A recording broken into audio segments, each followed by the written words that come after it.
Bapak, Ibu, Saudara dan Saudari terkasih, saya Kezia Delia Purba, kelas 7A, siswa SMP RK Bintang Timur Rantau Prapat, akan berbagi materi pendidikan agama Katolik kelas 7 dengan judul materi Yesus yang berbelas kasih. Sebelum saya lanjut, mari bantu saya untuk menonton, like, komen, subscribe, dan membagikan kepada yang lain. Terima kasih, selamat menyaksikan. Sebelum kita memulainya, marilah kita berdoa terlebih dahulu. Dalam nama Bapa dan Putera dan Roh Kudus. Amin. Tuhan Allah Bapa kami yang penuh kasih, Engkau senantiasa memberikan berkat kepada kami.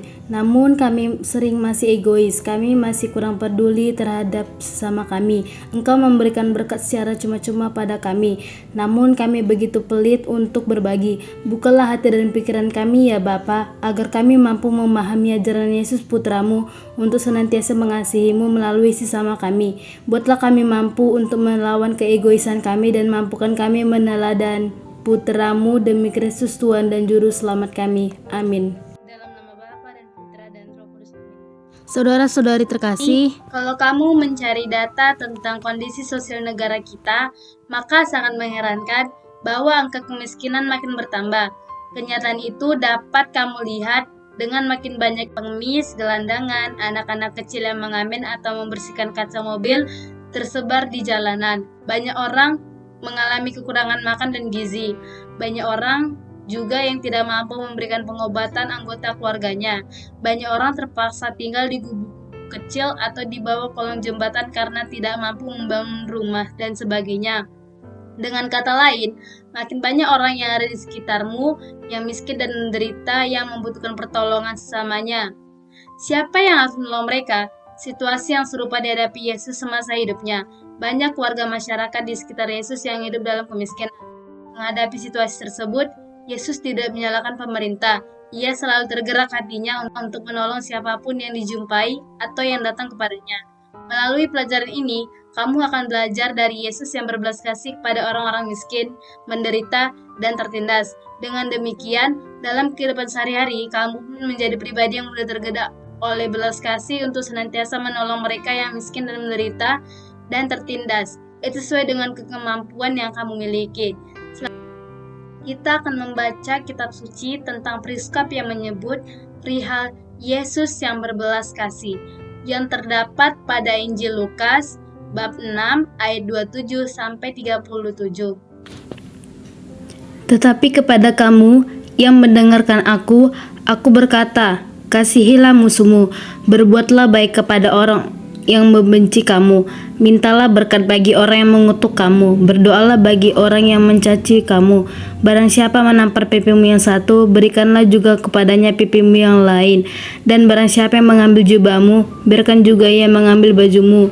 Berilah kepada setiap orang yang meminta kepadamu, dan janganlah meminta kembali kepada orang yang mengambil kepunyaanmu. Dan sebagaimana kamu kehendaki supaya orang perbuat kepadamu, perbuatlah juga demikian kepada mereka. Dan jikalau kamu mengasihi orang yang mengasihi kamu, apakah jasamu? Karena orang berdosa pun mengasihi juga orang-orang yang mengasihi mereka. Sebab jikalau kamu berbuat baik kepada orang yang berbuat baik kepadamu, apakah jasamu? Orang-orang berdosa pun berbuat demikian. Dan jikalau kamu meminjamkan sesuatu kepada orang karena kamu berharap akan menerima sesuatu daripadanya, apakah jasamu? Orang-orang berdosa pun meminjamkan kepada orang-orang berdosa supaya mereka menerima kembali sama banyak. Tetapi kamu kasihilah musuhmu dan berbuatlah baik kepada mereka dan pinjamkan dengan tidak mengharapkan balasan. Maka upahmu akan besar dan kamu akan menjadi anak-anak Allah yang Maha Tinggi. Sebab Ia baik terhadap orang-orang yang tidak tahu berterima kasih dan terhadap orang-orang jahat. Hendaklah kamu murah hati, sama seperti Bapamu adalah murah hati. Janganlah kamu menghakimi, maka kamu pun tidak akan dihakimi. Dan janganlah kamu menghukum, maka kamu pun tidak akan dihukum. Ampunilah, dan kamu akan diampuni. Saudara-saudari, pada umumnya, orang ketika seseorang dijahati, ia akan membalas dengan kejahatan pula. Bahkan, jika mungkin, pembalasannya dilakukan dengan lebih berat atau besar. Semangat mata ganti mata, gigi ganti gigi, semangat balas dendam, masih tetap dipraktikkan banyak orang. Kata bela rasa sebenarnya untuk menggantikan kata agape yang terlalu asing, kasih yang sudah kehilangan arti, dan cinta yang artinya mendua. Secara harfiah, kata bela rasa berarti ikut merasakan menderita atau merasa bersama. Ciri-ciri khas orang Kristiani adalah kasih, atau bisa juga disebut dengan bela rasa. Salah satu kesulitan untuk melaksanakannya adalah karena bela rasa sekaligus berkaitan dengan emosi dan tindakan kehendak.